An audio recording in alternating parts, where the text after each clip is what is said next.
Right. BRS party సంచలన నిర్ణయం తీసుకుంది. కవితను బహిష్కరించారు. పార్టీ లైన్ దాటడంతో కవితను బహిష్కరించారు.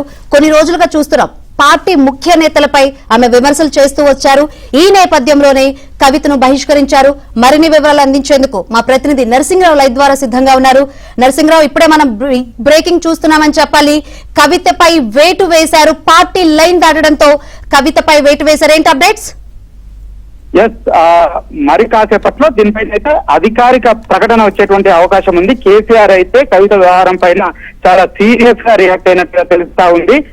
ఒక సంక్లిష్టమైనటువంటి సమయంలో బీఆర్ఎస్ పార్టీ ఒక క్లిష్ట సమయంలో పార్టీలో గందరగోళం సృష్టించే విధంగా పార్టీ కీలక నేతగా ఉన్నటువంటి హరీష్ రావునే టార్గెట్ చేస్తూ ఆయనే అంటే ఒకవైపు బీఆర్ఎస్ లో కాళేశ్వరం కమిషన్ కు సంబంధించినటువంటి విషయంలో అటు న్యాయస్థానాల్లో డిఫెన్స్ చేసుకుంటున్నటువంటి సమయంలో న్యాయస్థానానికి వెళ్లి అసలు అక్కడ ఏ విధమైనటువంటి తప్పిదాలు ప్రభుత్వ పరంగా చేయలేదు, గత ప్రభుత్వ పరంగా ఆనాటి ప్రభుత్వంలోని పెద్దలు ఏ విధమైనటువంటి తప్పిదాలు చేయలేదు అనేటువంటి వాదనలు వినిపిస్తున్నటువంటి సమయంలో కవిత ఏకంగా ఎండార్స్ చేసే విధంగా హరీష్ రావు అవినీతి జరిగింది అని ఎండార్స్ చేసే విధంగా, అయితే అవినీతికి కారకులు హరీష్ రావు సంతోష్ రావు అని కార్నర్ చేస్తూ వారిపైన ఏకంగా విమర్శలు చేసినటువంటి నేపథ్యంలో ఏదైతే వాదన చేస్తున్నామో దాన్ని ఎండార్స్ దాన్ని మనం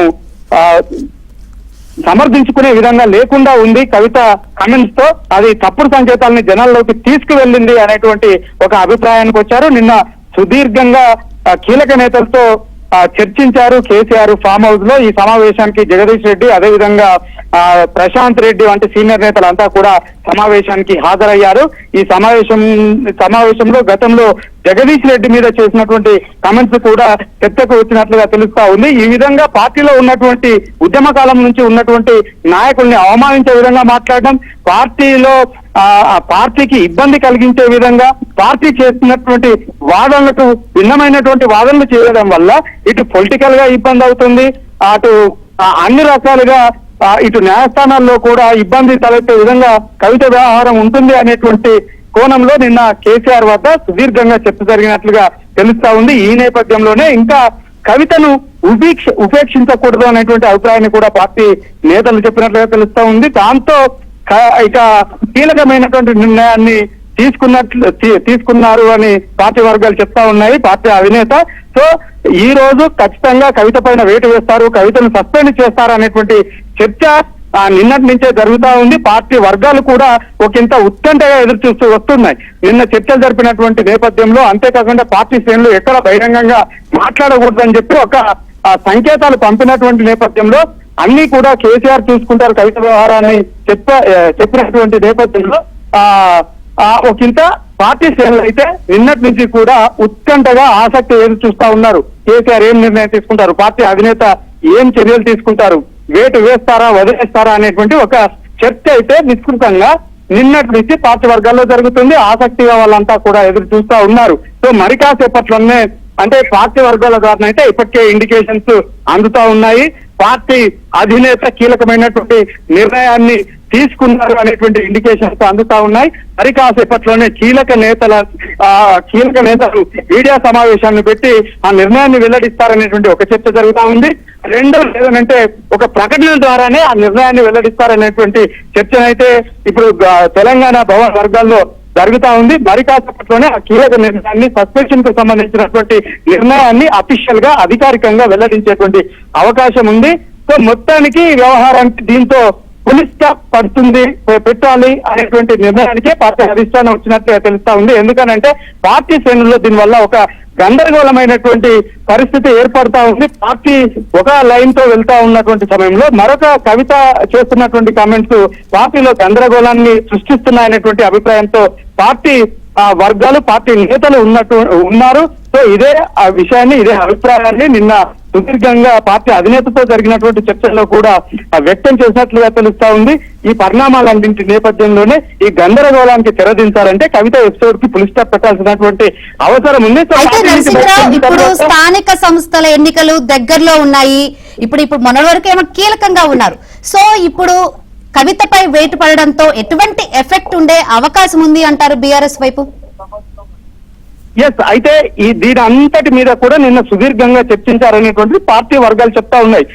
కవితకు వదిలేస్తే ఏ విధంగా ఉంటుంది, లేదంటే వేటు వేస్తే ఏ విధమైనటువంటి ప్రభావం పడుతుంది, రాబోయే స్థానిక సంస్థల ఎన్నికలు ఉన్నాయి, పంచాయతీరాజ్ ఎన్నికలు, మున్సిపల్ ఎన్నికలు రాబోతా ఉన్నాయి. సో ఇలాంటి సమయంలో కీలకమైన నిర్ణయం తీసుకోవడం వల్ల రేపు సస్పెండ్ చేసిన తర్వాత కవిత వట్టిగా కూర్చునేటువంటి పరిస్థితి అయితే ఉండదు. బయటికి వెళ్తారు, ఆమె ఇండిపెండెంట్ గా ఉంటామని అయితే చెప్తా ఉన్నారు. ఏదైనా పార్టీలో చేస్తారా, ఇండిపెండెంట్ గా ఉంటే కొత్త పార్టీ పెడతారా అనేటువంటి చర్చ కూడా జరుగుతా ఉంది. సో మొత్తానికి ఆమె అయితే ఖాళీగా కూర్చునేటువంటి అవకాశం ఉండదు. పదే పదే ఫ్యామిలీకి సంబంధించినటువంటి విషయాలు, పార్టీకి సంబంధించినటువంటి విషయాలు, అంతర్గతమైనటువంటి విషయాలు అనేక మా కుటుంబంలో సభ్యురాలు కాబట్టి గత ప్రభుత్వంలో జరిగినటువంటి అనేక విషయాల్లో ఆ విషయాలపైన కూడా ఆమెకు అవగాహన ఉంటుంది, తెలిసి ఉంటుంది. కాబట్టి వాటిని రోజు మాట్లాడేటువంటి అవకాశం ఉంటుంది. పొలిటికల్ గా అది పెద్ద ఎత్తున విస్తృతమైనటువంటి చర్చకు దారితీసేటువంటి అవకాశం కూడా ఉంటుంది. కాబట్టి సో కవిత పైన వేటు వేస్తే ఏ విధంగా ఉంటుంది, వేయకపోతే ఏ విధంగా ఉంటుంది, ఖాళీగా వదిలేస్తే ఏ విధమైనటువంటి ప్రభావం ఉంటుంది అనేటువంటి దానిపైన సుదీర్ఘంగా నిన్న కేసీఆర్ చర్చించిన తర్వాత పార్టీ వర్గాల్లోనైతే అంటే స్థానిక సంస్థల ఎన్నికలు వస్తా ఉన్నాయి. ఈ సమయంలో ఒకవైపు బీఆర్ఎస్ పార్టీ నిన్న సిబిఐకి ఎంక్వైరీ చేసిన తర్వాత రాష్ట్ర వ్యాప్తంగా ఆందోళనకి పిలుపునిచ్చింది, నిరసనకి పిలుపునిచ్చింది, ధర్నాలకు పిలుపునిచ్చింది. ఇలాంటి సందర్భంలో కవిత చేసినటువంటి కామెంట్స్, అసలు ప్రభుత్వం ఇప్పటి వరకు బీఆర్ఎస్ పార్టీ ఏం వాదన చేస్తూ వస్తుందనంటే అసలు ఇది కక్షపూరితమైనటువంటి విచారణ అని చెప్పి, ఇది పీసీసీకి సంబంధించినటువంటి విచారణ అని చెప్పి, తమని బదనాం చేయాలని చెప్పి చేస్తున్నటువంటి విచారణ అని చెప్పి ఒకవైపు వాదిస్తూ వస్తుంది. అదే వాదనతో ఇటు న్యాయస్థానాన్ని కూడా ఆశ్రయిస్తూ వస్తా ఉంది. కానీ కవిత మాత్రము అవినీతికి కారణము, ఈ మచ్చ రావడానికి కారణము హరీష్ రావు అనేటువంటి కామెంట్స్ చేసిన తర్వాత వెంటనే ఇటు అధికార పక్షం నుంచి పెద్ద ఎత్తున విమర్శల దాడి కొనసాగింది. ఎండార్స్మెంట్ ఇచ్చింది, అవినీతి జరిగింది అని చెప్పి కవిత ఒప్పుకున్నారు. సో దీన్ని బట్టే అర్థం చేసుకోవచ్చు అనేటువంటి ఒక వాదనని తెర మీదకి తీసుకు వచ్చింది. సో దీంతో ఇలాంటి చర్యల వల్ల, ఆమె చేస్తున్నటువంటి కమెంట్స్ వల్ల పార్టీకి నష్టం జరుగుతుంది.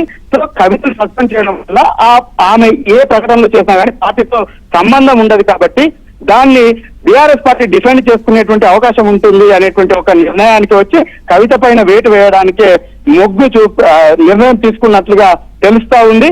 సో పార్టీలో ఉండి కవిత చేస్తున్నటువంటి కమెంట్స్ వల్ల పార్టీకే నష్టం తప్ప బయటికి పంపించడం వల్ల ఆ తీవ్రత తక్కువగా ఉంటుంది అనేటువంటి ఒక అభిప్రాయానికి వచ్చిన తర్వాతనే ఈ కీలకమైనటువంటి నిర్ణయాన్ని తీసుకున్నారనేటువంటి ఒక సమాచారం అయితే అందుతా ఉంది. మనం గనక చూస్తుంటే గతంలో కవితపై దాడి చేసిన, అంటే విమర్శలు చేసినా గానీ బీఆర్ఎస్ నుంచి ఎటువంటి స్పందన లేదు. మల్లన్న విమర్శలు చేశారు కానీ ఎటువంటి స్పందన లేదు. కానీ నిన్న కవిత హరీష్ రావుపై దాడి చేశారు. బీఆర్ఎస్ అఫీషియల్ హ్యాండిల్ నుంచి కూడా 6 అడుగుల బుల్లెట్ అంటూ ఇటు కేటీఆర్ కూడా ట్వీట్ చేశారు. కానీ కవితని పొమ్మలేక పొగబెట్టిన అనుకోవచ్చా? ఏం జరిగింది అనుకోవచ్చు? నిన్నటి మీరు చెప్పినట్లుగా నిన్నటి నుంచి పరిణామాలను గనక చూసినట్లయితే ఏకంగా పార్టీ కవితకు సపోర్ట్ లేదు, పార్టీ అంతా కూడా హరీష్ రావు వెళ్తే ఉంది అనేటువంటి ఒక సంకేతాలను అయితే స్పష్టంగా ఇచ్చారు.